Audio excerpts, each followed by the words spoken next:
Graça e paz. Igreja abençoada. Amém? Glória a Deus, aleluia. Deus é bom, amém, queridos? Que dia bom, que dia abençoado, né? Dia maravilhoso na presença do nosso Deus. Você está aproveitando o dia para orar, para buscar a Deus? Que boa, coisa boa, né, queridos? Vamos no nosso estudo de hoje? Hoje nós vamos estudar o livro 3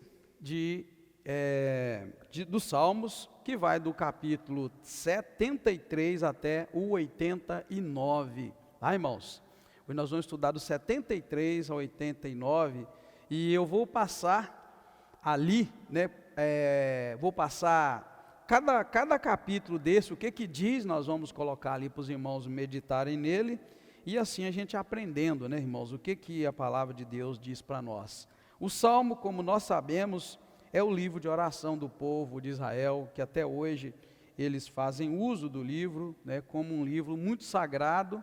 Já falei para os irmãos que no entendimento do judaísmo, esse livro, se recitado, se ele lido com coração mesmo disposto, tem poder nessas palavras para abençoar, né? E assim a gente acredita, né? A palavra de Deus, ela é poderosa, amém, queridos? Glória a Deus. Então com este Salmo 73, a gente dá arrancada, né, dentro do nosso estudo sobre o terceiro livro de Salmos, de 73 a 89. O que nós encontramos nesse texto, irmãos? Que nesse capítulo 73, depois nós vamos para os outros, sem ler, é claro, né, senão a gente ia tomar muito tempo. É que mesmo reconhecendo a bondade de Deus para com o seu povo, com Israel, o salmista, irmãos, quase caiu.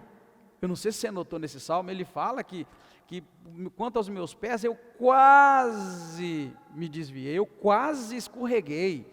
Então isso é um momento tão importante na vida da gente, irmãos, quando a gente olha que o salmista está falando que ele quase caiu. Teve um tempo na vida dele que a coisa ficou difícil, ele quase caiu.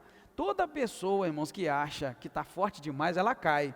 Mas quando você reconhece que é humano, você não cai, você pode até escorregar, né? Você pode até fazer como ele aqui, ele quase tropeçou. Eu acho bonito quando ele fala assim: quanto a mim, olha bem, os meus pés quase se desviaram. E depois ele continua dizendo, né? Ele fala por quê? Por que ele quase desviou? É porque ele começou, irmãos, a tirar o olho de Deus e começou a olhar as pessoas ao redor. Irmão e irmã, que lição esse texto tem para nós? Na verdade, esse livro todo tem muitas lições. Então, veja bem, por que você tira o olho de Deus? A gente tira o olho de Deus quando a nossa fé está sendo abalada, está sendo jogado de um lado por outro, por alguma situação, alguma dificuldade.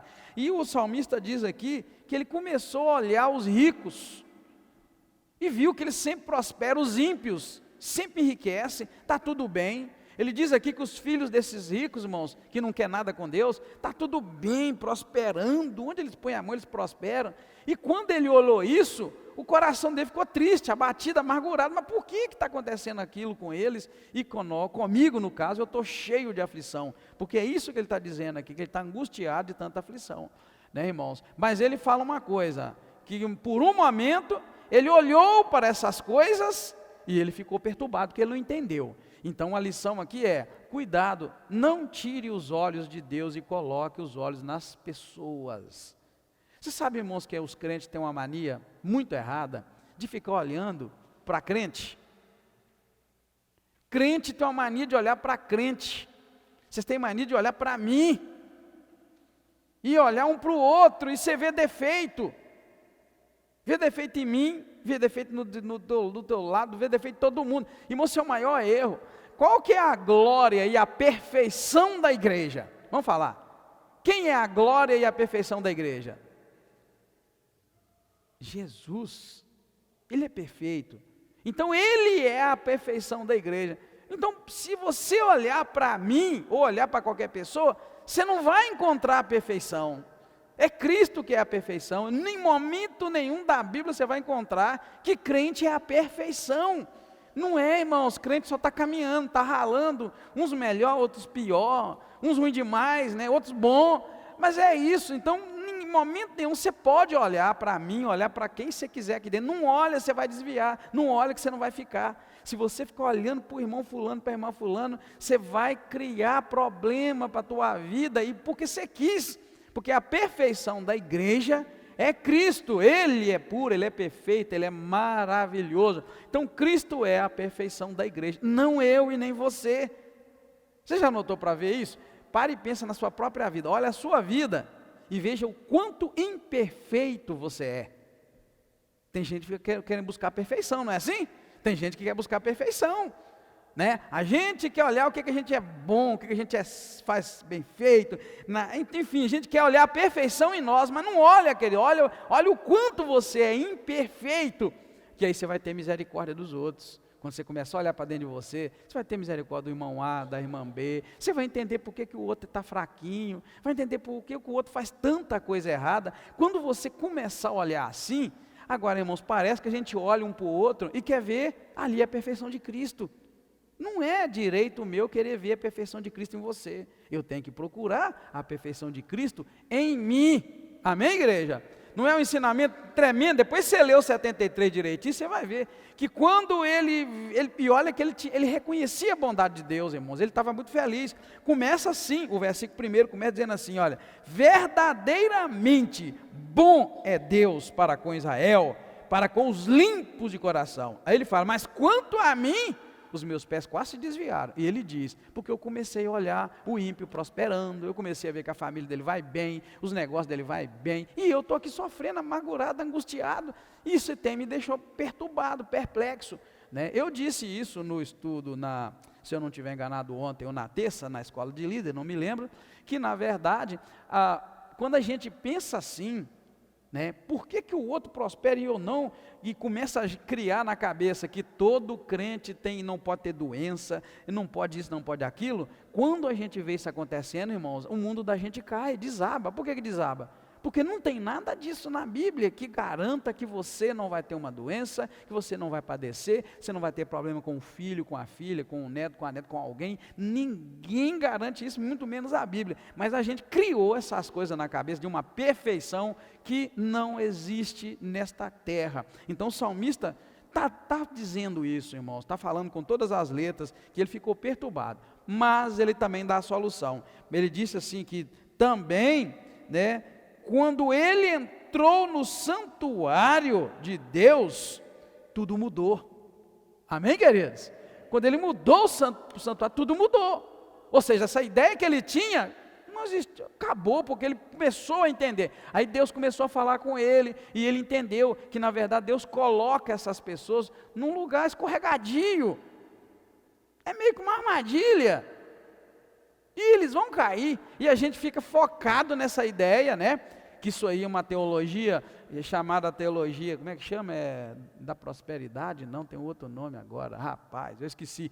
É uma teologia que roda aí já há muitos anos, que a gente não vai padecer, não vai sofrer, e quando sofre, cai a depressão, cai a doença, cai o problema, porque o crente não está estabilizado na palavra. Eu não quero nunca que o mal venha sobre você, nem sobre mim, mas se vier, eu não posso querer pensar que Deus está sendo injusto comigo. Eu tenho que entender que isso acontece, é um tempo, é um momento, e eu vou me agarrar ao Senhor e vou ficar firme. Ele entrou no templo, tudo mudou. O templo é o que, irmãos? Lá no templo de Israel aqui, o templo é o lugar da presença de Deus. O templo era onde tinha lá no fundo, no Santo dos Santos, a arca que representava a presença de Deus. O templo tinha na sua entrada os locais de sacrifício, era um lugar de buscar a presença de Deus. Tanto que quando Jesus, lá no Novo Testamento, Jesus entrou no templo, viu?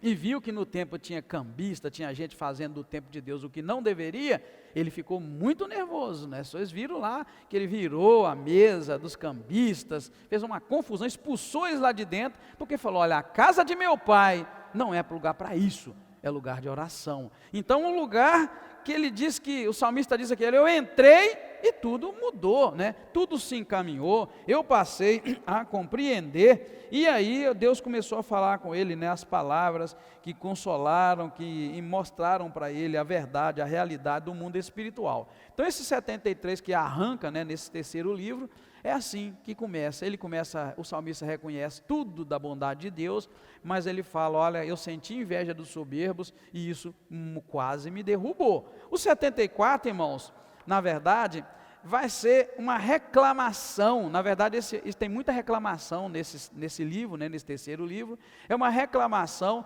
da hostil desolação do santuário reconstruído na terra, ou seja, aquele segundo templo que foi construído estava desolado, estava acabado, porque o povo estava vivendo no exílio. Então a destruição que fizeram no santuário está toda escrita neste Salmo 74, o 3, por exemplo, diz assim: dirige os teus passos para as perpétuas ruínas, toda a destruição que o inimigo tem feito no santuário. Depois no 7 vai falar assim: lançaram fogo ao teu santuário, profanaram a morada do teu nome. Então veja que este 74 é uma reclamação com Deus, né, do que fizeram com o santuário, destruir o lugar da presença de Deus. E aqui ele vai fazer uma pergunta: quanto tempo, ó Deus, né? O versículo 10 fala assim: até quando, Deus, nos afrontará o adversário? Então é reclamando do que fizeram com o templo e clamando a Deus, até quando, né? Até quando o adversário vai afrontar o povo de Israel, destruindo o templo?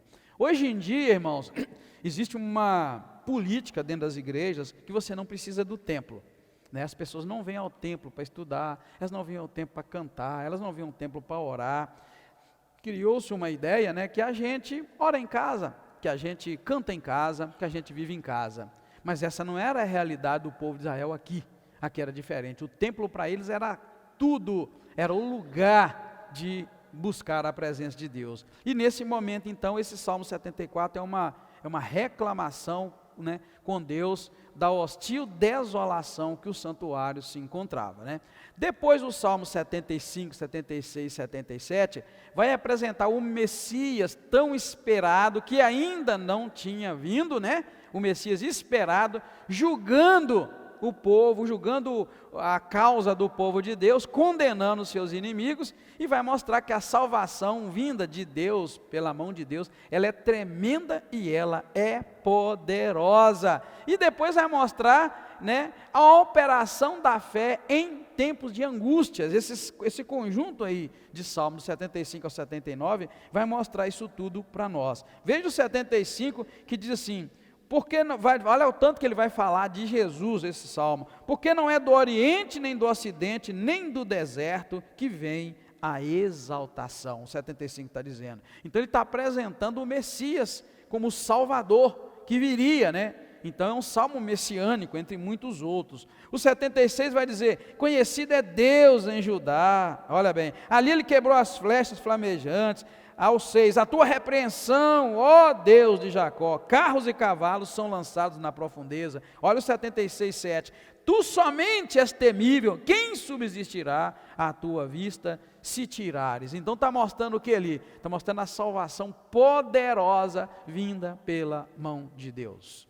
Eu quero dar uma paradinha aqui, só para mim fazer uma lembrança, que no ano da eleição, foi ano passado? Parece que foi ano passado, foi o ano passado. Tinha muito crente, muito desesperado, né, com aquela certeza que o Bolsonaro tinha que ganhar, porque ele era a salvação da nossa nação. Então depositaram num homem a ideia de um Salvador, e eu sempre que eu podia eu falava: salvação, irmãos, vem de Deus, Deus é quem livra. Pode o homem lutar contra Deus e vencer?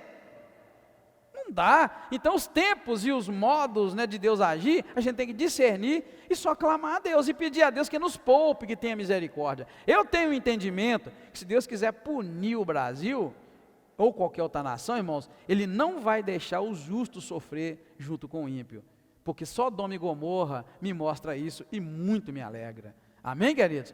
O dilúvio também mostra isso e muito me alegra. O Noé chamou o povo que não quis entrar, né? Os animais foram porque são obedientes a Deus, né? Sob o mandato de Deus eles obedeceram, entraram de 2 a 2, vieram para Noé, né? Porque você acha que Noé, irmãos, dava conta de sair pela floresta catando animal, os pares, como foi?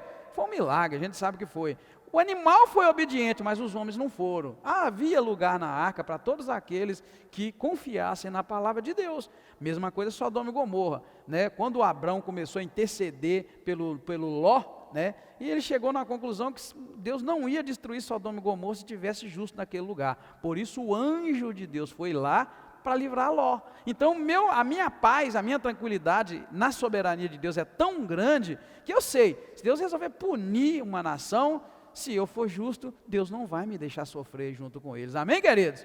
Então, assim, esse salmo vai mostrar para nós aqui, né? O primeiro mostra o Messias, né? De onde vem a exaltação e a salvação. O 76 vai mostrar para nós a salvação poderosa e grandiosa vinda da mão de Deus, irmãos. Eu acho bonito quando diz, tu somente és temível, o verso 7 do 76. E diz assim, quem subsistirá à tua vista, se tirares... Ô meu irmão, o que está dizendo aqui? Deus é tão temível, que se ele se irá, ninguém fica na frente dele. Então no momento que Deus se irá, irmãos, ele ira, e ele salva quem ele tem que salvar, e ele pune quem ele tem que punir. Por isso que a gente tem que tomar cuidado com os ensinamentos de hoje, que a gente pode levar uma vida de qualquer maneira, que está tudo bem. É porque esse povo não conhece o julgamento de Deus. Deus é justo. Se as pessoas conhecerem a justiça de Deus, elas temeriam a Deus. Uma coisa, irmãos, é você conhecer o amor de Deus apenas, e mesmo assim, o amor distorcido, porque eles conhecem o amor distorcido, não é verdade? Porque um verdadeiro amor é um amor de mãe, por exemplo, irmãos. Será que uma mãe teria coragem de deixar o seu filho pegar numa serpente venenosa, né, pegar num fogo, numa arma, algo que vai danificar a sua vida ou matar, alguma coisa assim? Será que uma mãe deixaria? Pega mesmo, deixa, e deixa pegando. Irmão, você sabe que uma mãe verdadeira não vai fazer isso, um pai verdadeiro não vai. Então assim é Deus. Então Deus, quando ele parece que ele é ruim, porque ele proíbe, porque ele diz que não pode, porque ele repreende, porque ele castiga, quando a gente vê um Deus fazendo isso e as pessoas pensam que ele é ruim, ele é bom, ele está fazendo aquilo por algum motivo, para que pior não aconteça. Então essa ideia de um Deus, de um amor torto que Deus tem, que ele na verdade não tem, que as pessoas têm, que ele tem que me aceitar do jeito que eu sou, e eu não preciso de mudar, eu não preciso, porque Deus me ama, assim, isso é muito perigoso, porque não é verdadeiramente o Deus da Bíblia, o Deus de Israel, o Deus Todo-Poderoso. Então assim, a gente quando vê isso, a gente começa a buscar conhecer melhor Deus, e ter a graça de Deus. Tem gente que confunde a graça de Deus, tem gente que pensa que graça de Deus é, posso fazer o que quiser, que ele é tão gracioso, que lá no fim tudo vai dar certo. Não é assim, irmão?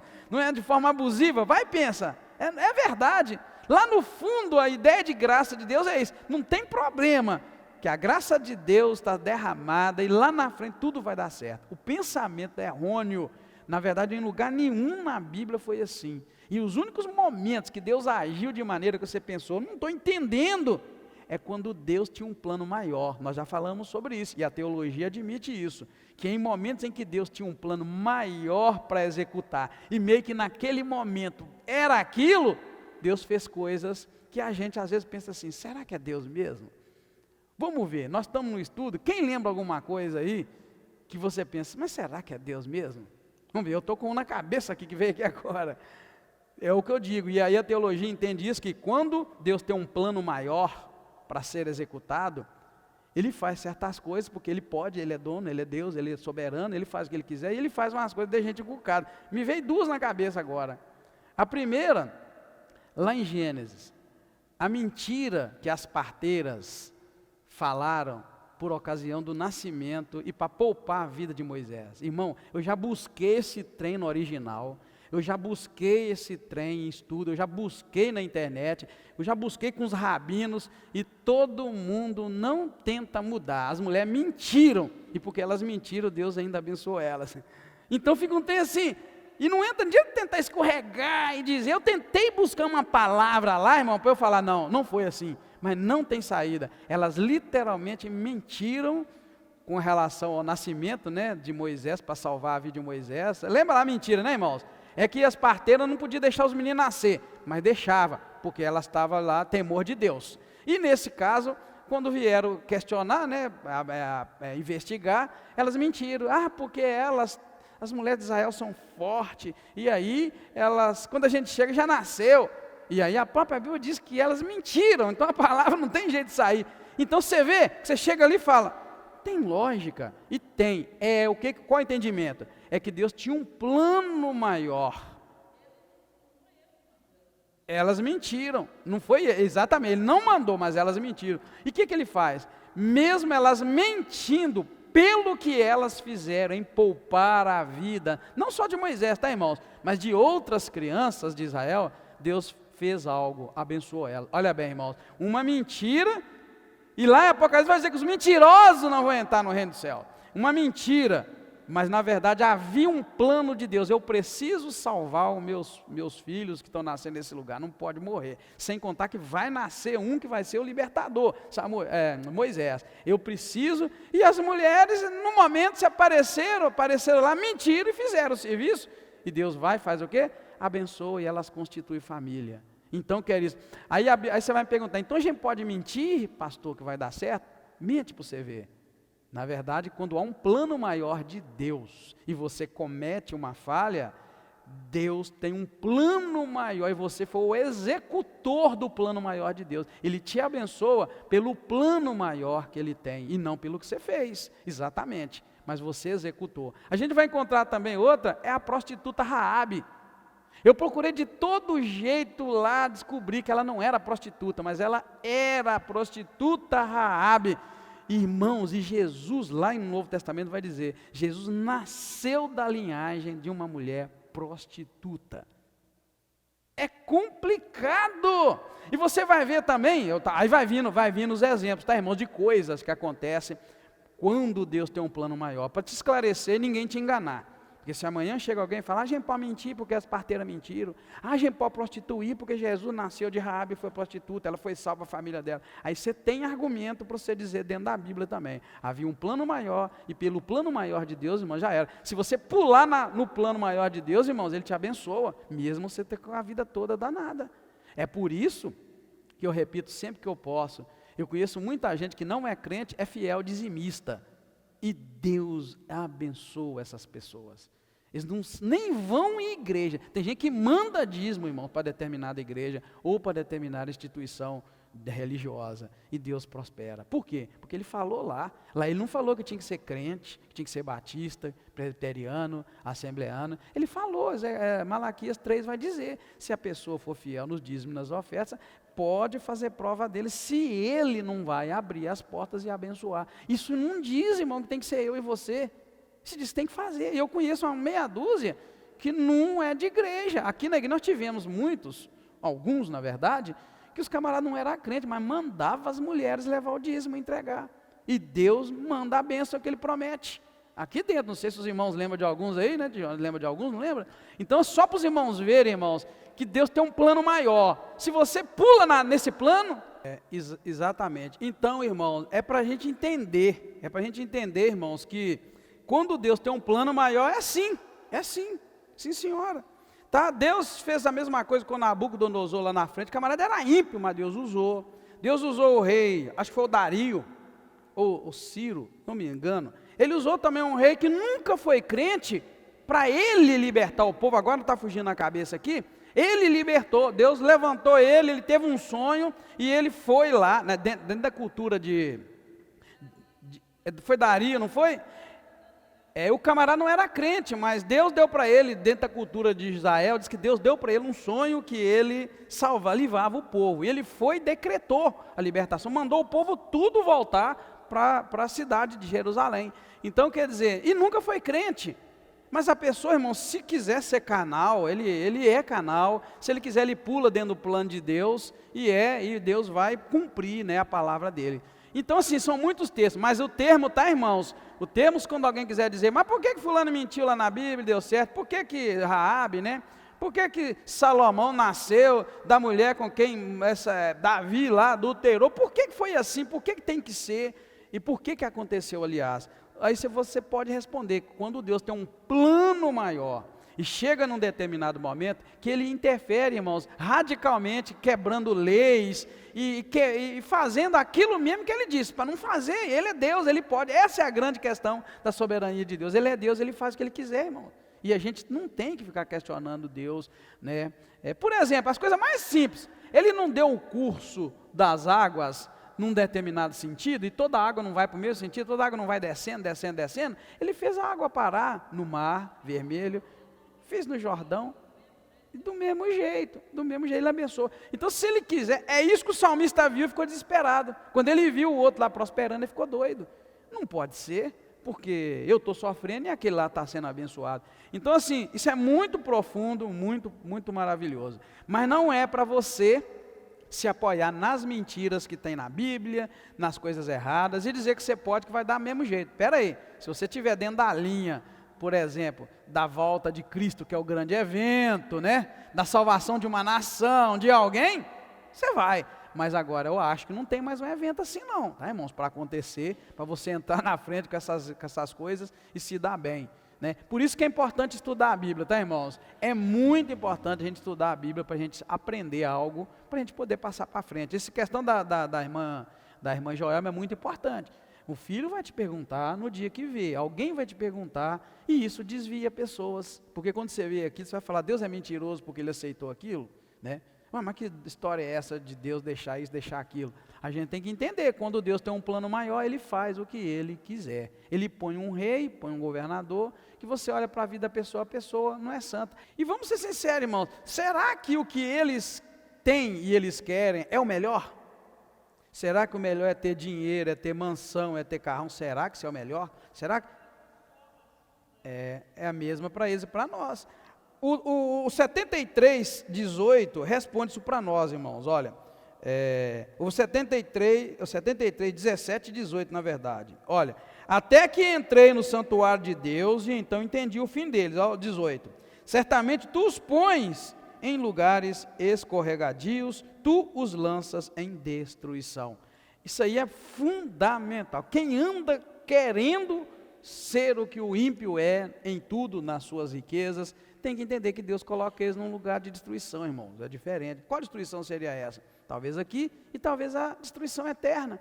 Por isso que eu pergunto, será que será que o melhor de Deus é ter coisas nessa terra ou não, né? Então a gente tem que pensar nisso. Então 75 a 77 vai apresentar o Messias julgando e a salvação pela mão de Deus e a operação da fé em tempos de angústia. O 78, irmãos, é uma retrospectiva da graça de Deus. Ele vai trazer, né, um relato de tantas coisas maravilhosas que Deus fez para Israel, né? Vai lembrar das coisas passadas. Começa assim: escutai a minha lei, ó meu povo, inclinar os ouvidos às palavras da minha boca. E começa a lembrar, é uma recitação, uma retrospectiva de tudo que Deus fez, como Deus abençoou o seu povo. 79 e 80 é um clamor quando eles estavam exilados, e como as suas mentes se voltavam para a experiência de Deus no deserto. É bonito demais, irmãos, quando você começa a ler devagarinho esse 79 e o 80, e começa a ver eles lembrando, né, das experiências que eles tiveram com Deus no deserto. Eu usei isso na pregação de domingo, para mostrar o quanto Deus estava presente no meio daquele povo, e o povo murmurava ainda. Deus era ao mesmo tempo que Ele era a coluna de nuvem de dia para dar sombra, Ele era a coluna de fogo para iluminar, para aquecer, Ele era a água que saiu da rocha, Ele era a rocha que saiu de onde saiu a água, Ele era o pão vivo que desceu do céu, o maná. Então eles estavam rodeados de Deus para todo lado, mas mesmo assim eles murmuravam contra Deus. Então assim, esse salmo eles lembram, né, esses dois aqui, eles vão lembrar de quanta coisa tremenda Deus fez, né? Eles vão levantar a voz nessa lembrança maravilhosa, e as experiências que Deus fez no deserto. O 81, 85, e aí nós já estamos chegando porque é só 89, é uma celebração à volta de Deus. Eu coloquei volta aqui, ó, entre aspas, por quê? Porque na verdade Deus nunca esteve ausente, mas o povo ficou sem a presença de Deus nas suas vidas, por causa do pecado, por causa de tudo que eles faziam errado. Então esse Salmo 81 a 85, vai ser eles: cantai alegremente a Deus a nossa fortaleza, tocai a trombeta na lua nova, na lua cheia, ordenou como estatuto para José, ouve-me, ó povo meu, e eu admoestarei Israel, se tão somente Israel me ouvisse. Então esse conjunto de salmo vai trazer essas palavras lindas e maravilhosas, lembrando, né, ali agora que Deus estava de volta no meio do povo. Ou seja, você já notou, quando a gente está na presença de Deus, Deus está, né, conosco. Ele sempre está, mas você não percebe que você está afastado. Você já notou que quando a gente desvia, quem desvia sabe disso? Que quando está desviado de Deus, é como se Deus não existisse. Não é que Deus está longe, Ele está ali, mas você está longe dele, então não existe Deus. Então essa comemoração, essa celebração da volta de Deus ali, é porque agora eles estavam em comunhão com Deus, e Deus com eles, e Deus falando, e Deus abençoando, e eles convocando as pessoas para tocar trombeta, para cantar, para louvar a Deus. E também nós vamos encontrar ali um clamor para que Deus não se cale, porque eles viveram o silêncio de Deus, foi quando Deus estava longe. Agora que Deus voltou, estava com eles com Deus, o 83 vai dizer assim: ó Deus, não guarde silêncio, não te cales, nem fiques impassivo, ó Deus. Isso é avivamento, amém, queridos? Deus já não está, nós estamos tão na presença de Deus, que Deus agora está aqui, está perto, aleluia, glória a Deus. E eles falam assim: ó Deus, não te cala, não cala mais não, Deus, porque o Senhor calou e nós fomos derrotados, nós sofremos. Então guarda isso, tá, irmão? Não te cales, ó Deus.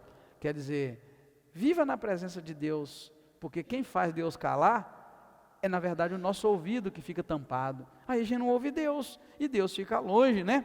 E enfim, é também um comprometimento deles de ouvir o que Deus falar. Eles se comprometem, irmãos, a ouvir o que Deus falar. E aí você vai encontrar o 84 também, que lindo, quão amáveis são os teus tabernáculos, coisa mais linda, né, de a gente poder ver o povo de Israel cantando. Olha o comprometimento deles, olha, então nós vamos ouvir o que o Senhor falar. É o 85, versos 7, 8, olha o que diz: mostra-nos, ó Senhor, o teu constante amor, e concede-nos a tua salvação. Olha o 8, escutarei, ó, o que Deus, o Senhor, disser. Olha bem, o verso 8, escutarei o que Deus, o Senhor, disser, falará de paz ao seu povo e aos seus santos. Escutarei o que Deus, o Senhor, disser. Isso é uma disposição. Não cala, o Salmo 83 vai falar: não te cales, Deus, não fica em silêncio mais. O 84, quão amáveis são os teus tabernáculos, ou seja, o povo está tão vivo na presença de Deus, no tabernáculo, louvando, pedindo a Deus para não se calar. Mas o 85 tem um comprometimento: eu vou escutar o que Deus, o Senhor, falar. Veja bem, irmãos, por isso que eu falo para os irmãos, quebrando uma regra, né, que a gente aprendeu, eu falo: oração não é falar com Deus. Oração é falar com Deus, Deus ouvir e Deus falar conosco. E aí o povo ficou meio bravo comigo no dia que eu reuni com os professores da escola dominical. E eu falei: gente, esse negócio de que a oração é falar com Deus, não é diálogo. Deus tem que me ouvir. Ou então eu estou falando para as paredes. Ou então a vida inteira você nunca orou para Deus, você orou para as paredes. Se você fala, você joga a sua oração e ela não tem retorno, você está orando para quem? É preciso crescer, é preciso buscar Deus. Ou eu adoro um Deus de verdade, ou então eu tenho uma ideia de Deus, igual o amiguinho imaginário das criancinhas. Você já viu criança brincando sozinha, falando sozinha, e que lhe chamar de amigo imaginário? Muitos de nós, marmanjos velho aqui, irmãos, tem Deus como um amigo imaginário. Você conversa, você fala, mas Ele não te responde, e nunca respondeu. Tem gente que nunca ouviu uma resposta de Deus. Então, a oração você fala com Deus, Deus te ouve e Deus te responde. Se você nunca ouviu a voz de Deus, passa a buscar Deus e fala: Deus, eu quero ouvir tua voz, eu quero que o Senhor me responda. Por que a minha oração o Senhor não responde? Amém, queridos? É difícil isso? É pesado, né? Principalmente para a gente que entende Deus como um Deus que está aí. A gente pode falar, Ele vai ouvir, mas Ele nunca vai responder. Ele vai ouvir e nunca vai falar comigo. É muito complicado, irmão, você ficar firme com Deus desse jeito, tá bom? Por isso que as pessoas hoje gostam de imagem, gostam de coisas para elas se apegar, segurar. Por isso que eles gostam de campanhas que você inventa, passa no sal, passa na cruz, passa na fornalha, e não sei o que mais, você vai se abençoar. Eles precisam de coisa, porque eles não têm um Deus que ouve. Você fala, Deus não te ouve, então vamos inventar, né? O povo não vai a Deus, então vamos inventar um Deus para eles apoiarem.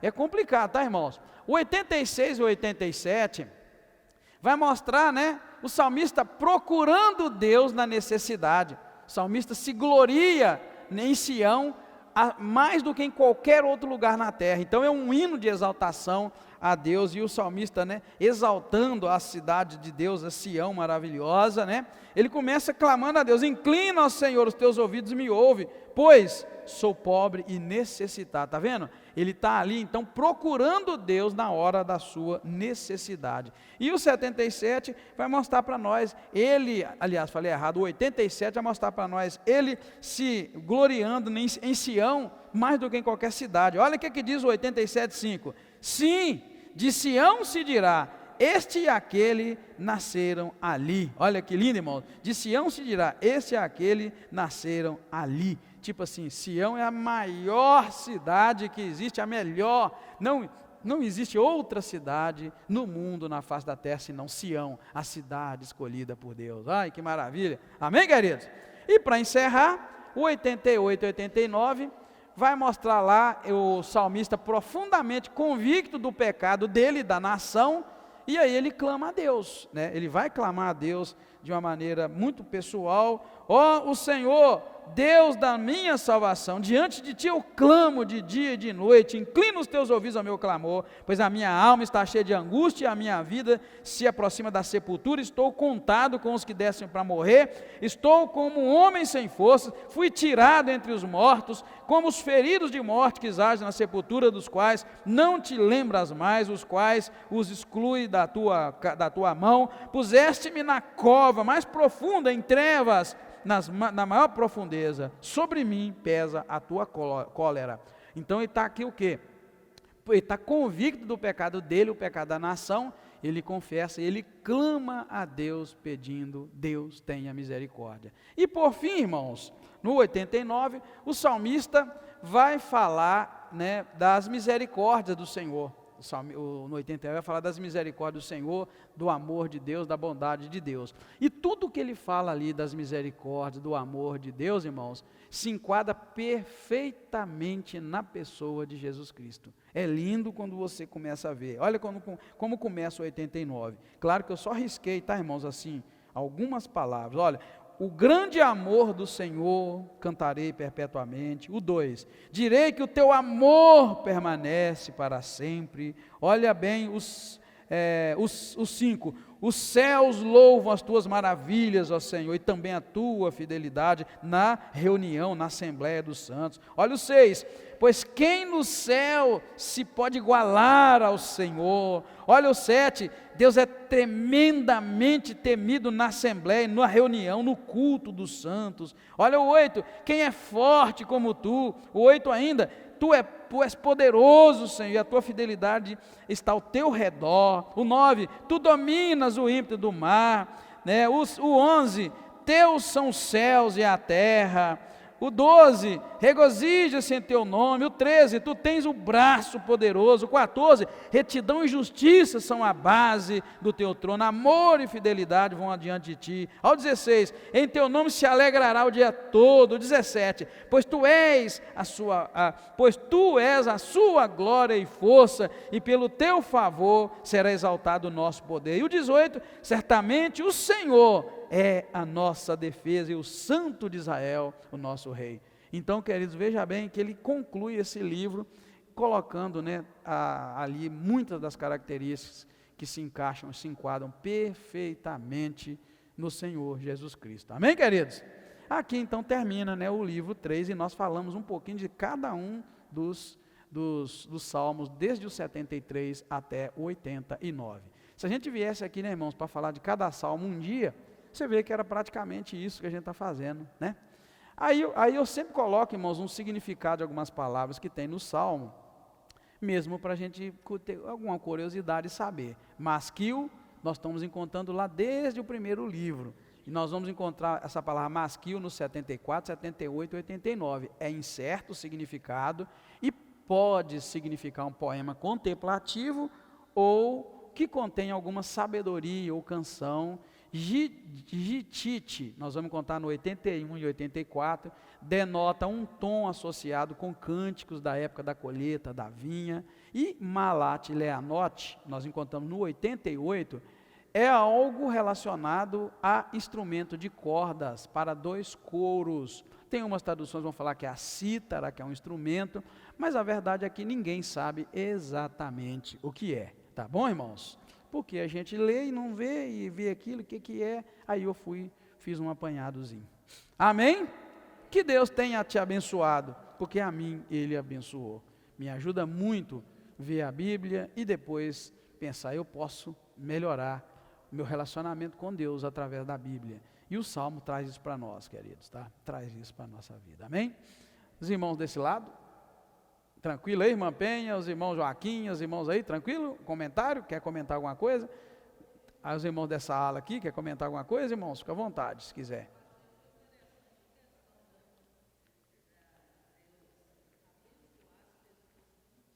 Uhum.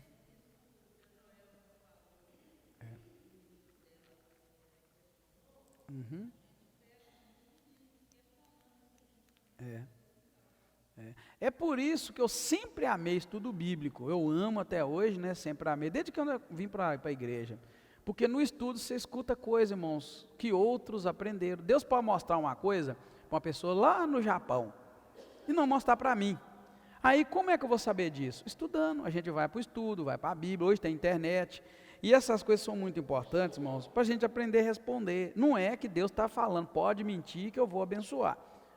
Mas, num caso como aquele, onde tinha um plano maior, a atitude delas beneficiou o plano de Deus, o plano de Deus de manter o povo e o Salvador, que era escolhido, né, que era Moisés, não podia morrer. E Deus abençoou elas não pela mentira, mas abençoou porque elas contribuíram para o plano de Deus, né? É igual a pessoa ímpia que dá o dízimo.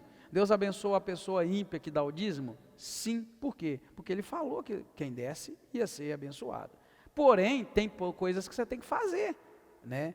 Muitos versículos vão falar que a gente tem que mudar de vida, então a gente tem que conhecer também 2 Coríntios 5,17, que fala que tem que mudar de vida, que o ímpio não vai entrar no reino de Deus. E outro detalhe que eu não falei aqui, mas é importante, viu, irmã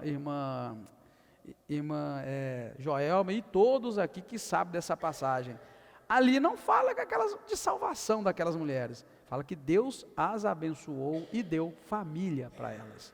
Então quer dizer, Deus deu para ela algo no nível terreno, pela atitude delas.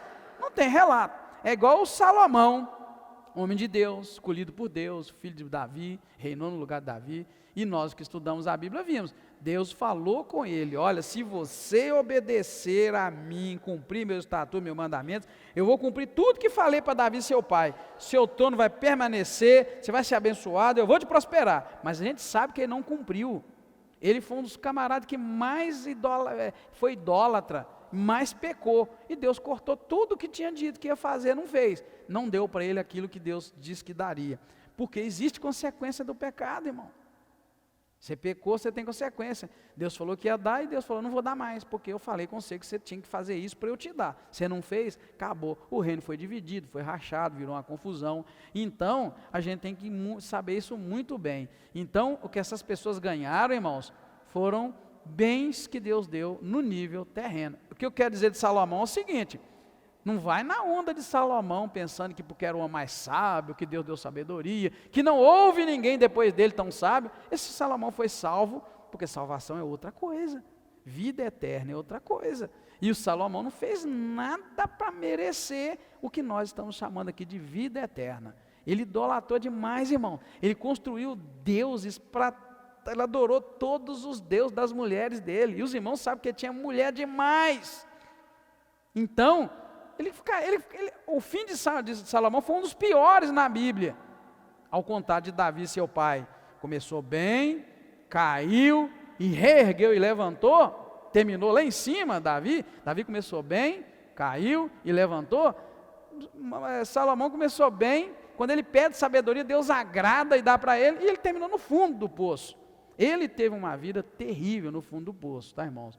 Isso quer dizer para nós, viu, irmã, na hora que você for explicar para a criança, você fala, ó, Deus abençoou no nível da terra, no nível terreno, está escrito aqui, ó, deu para elas família, né? Não quer dizer que nós estamos aqui hoje nós estamos falando de vida eterna, irmão, de salvação.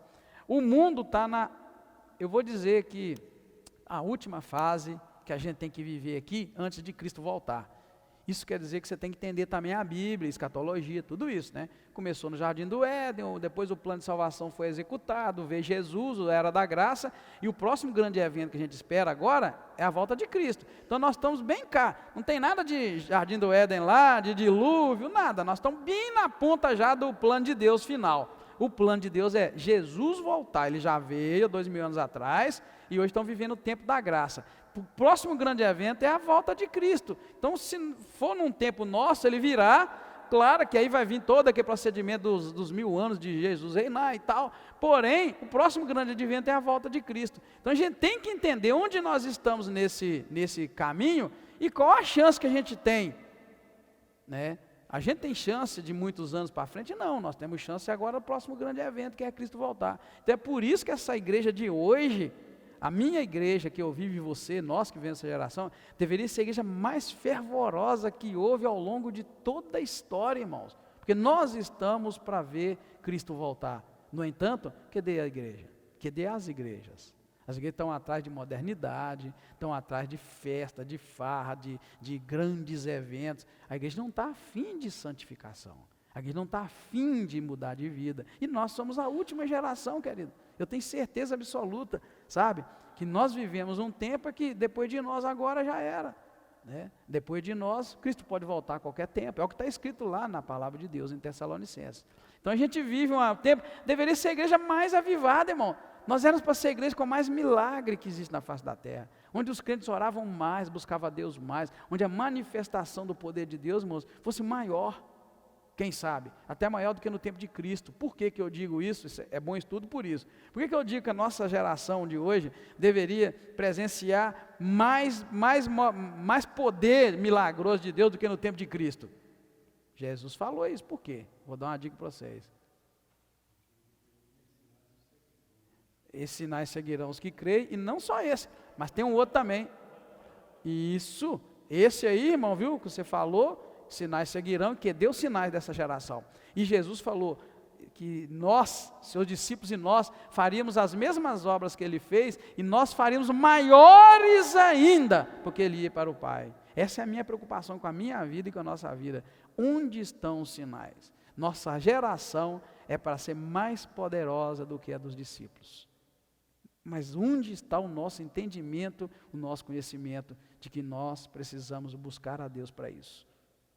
E quando a gente estuda a Bíblia, a gente entende. Então eu estou num problema sério com a nossa igreja, chamando para oração, chamando para o jejum, chamando para as campanhas, e criando situações de orar. 6h30, 18h30 nós estamos aqui orando, e eu convido você, vem 18h30 para orar, porque esta igreja, esta geração, irmãos, precisa ter mais manifestação do poder de Deus do que a época de Cristo. Só que nós nos perdemos no caminho. A gente está muito preocupado com tudo que é nosso.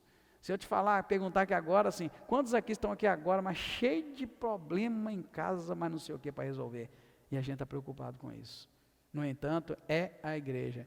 Eu vejo que Deus deve olhar para lá e não está entendendo. Meu Deus, né? Deus deve falar assim, o que está acontecendo com esse povo? Porque deve ser a igreja que vai receber o noivo. A gente é a geração que vai receber o noivo, irmãos.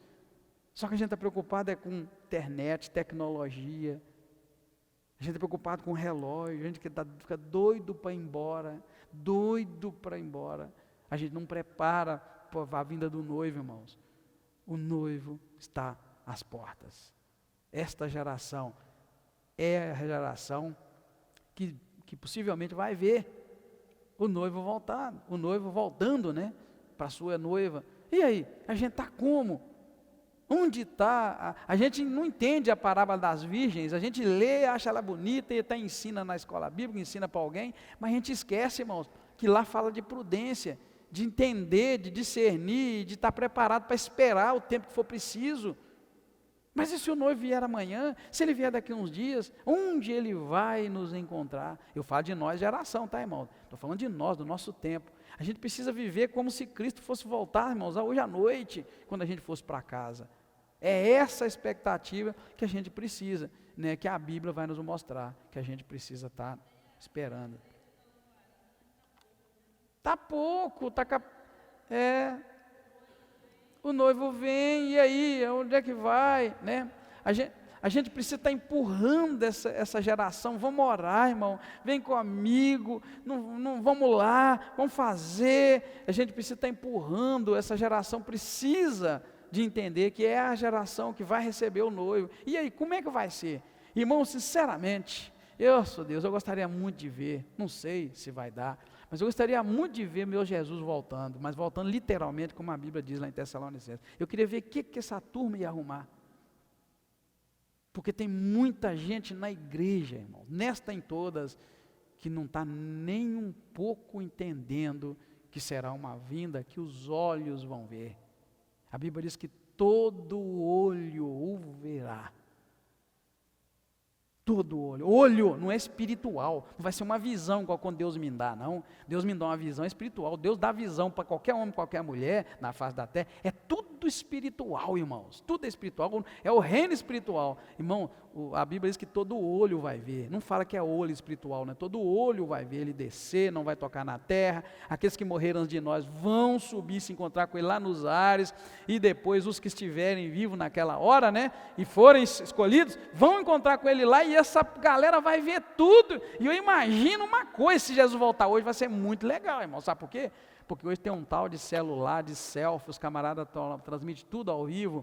Hoje eu vejo que o mundo todo praticamente vai ver. Eu vejo lá na África, no meio lá de onde a Maria Pires é missionária, irmão, lá eles têm celular, eles filmam, eles fazem selfie, eles postam as coisas. Eu converso com a Maria Pires ao vivo, assim, ó, na mesma hora, ela lá na África, não sei nem quantas horas daqui lá, de viagem, de avião, e converso com ela ao vivo. Irmão, quando Cristo voltar, vai ser um tal de gente filmando e mostrando o que é aquilo, e já era, irmão, porque todo olho vai ver, vai dar tempo, não vai ser uma coisa igual a gente pensa assim, pum, apesar que diz que é como um abrir e fechar de olhos, né, sabe, uma coisa muito rápida, mas o rápido quer dizer ali, não vai ser que os eventos serão rápidos, é que não vai dar tempo de você, a rapidez está ali patente, é que não vai dar tempo de você se arrepender.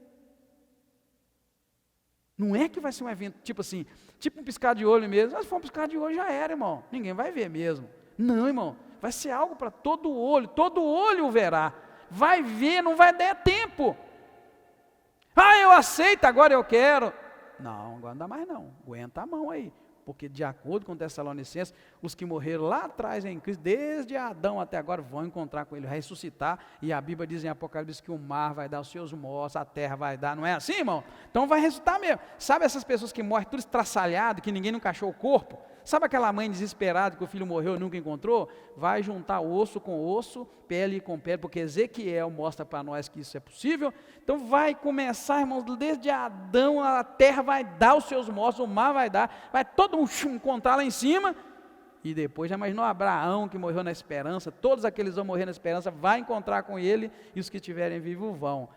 O que diz lá que vai ser como um relâmpago, é que não vai dar mais tempo, querido, agora não é hora, aquele momento não será hora para arrependimento, aquilo vai ser só para ver acontecer. A graça ali vai dar uma travada, você vai chorar, você vai querer,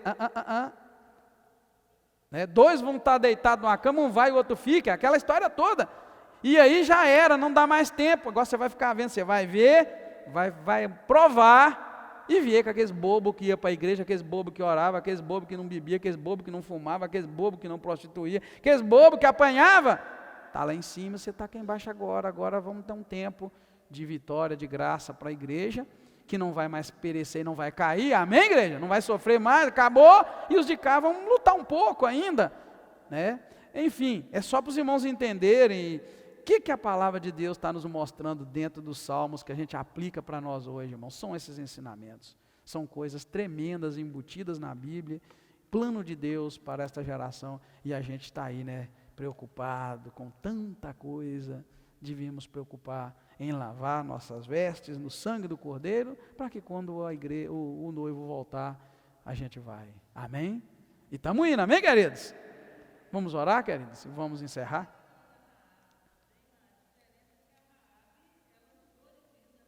Olha, quando ela...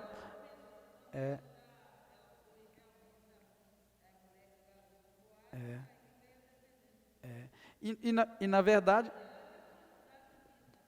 E o que aconteceu com Raabe foi que ela pulou no plano de Deus, né, irmãos? Ela acolheu os espias, e por ela ter acolhido os espias, ela não morreu, porque a ordem era matar aquele povo todo. É onde eu digo que é umas coisas que você não entende, né? Ela era uma adúltera, e ela, né, fez aquela ação, e ela fez uma jogada. É por isso, irmãos, que tem muita gente lá fora que vai herdar a vida eterna, e muita gente dentro da igreja que não vai. Por quê? Porque a mulher foi astuta. Aquela mulher guardou os espias, mas fez um pacto com eles.